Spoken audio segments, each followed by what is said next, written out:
Honestly, you're an inspiration to me. Really, every time I try to doubt myself about raising this child without a father, I look at you and I see how you do it, and I know that it just doesn't have to be a disaster. Well, no one ever knows what kind of parent they're going to be until it actually happens.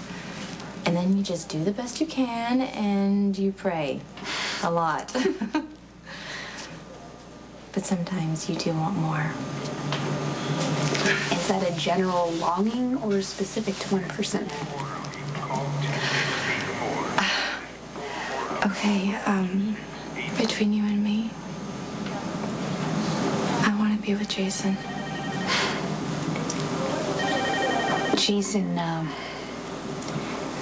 he was my rock after Stone died. He taught me how to love again. I am the first person to admit how special he is. I also know how much his heart broke when he lost Michael, and honestly, I have had to live with that he lost Michael because of me. But you wanted to keep this baby a secret from Patrick. I was working from a different perspective, a perspective that I did not have with Jason and Michael. But now I'm really glad that Patrick knows. Those things have a way of coming out eventually. Jason was a terrific father with a great capacity to love a child. I know.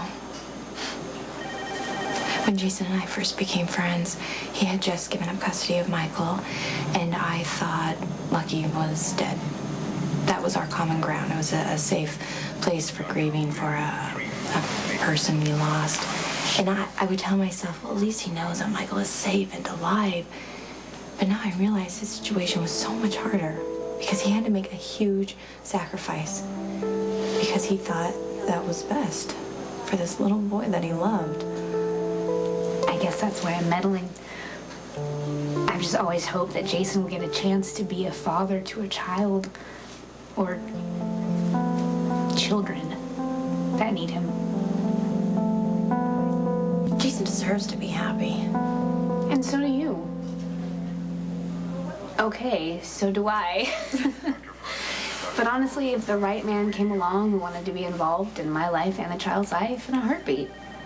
Okay, so what about Patrick? Patrick doesn't know what he wants. And the baby and I are not going to be a test case for him to help him figure that out.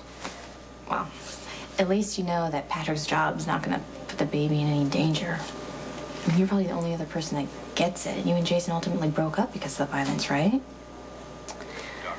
It was more about how our lives were just going in different directions. And then there was Carly. Of course, you know, where there's Jason, there's always Carly. Yeah, I know. Well, she's not really the problem. If it were just me, I would have been with Jason forever ago, but I just don't want to put my kids in danger. Well, it's your call. But if I could tell you anything from my own childhood, my mom and my dad were always in danger, and what I remember and what I'm grateful for is the love.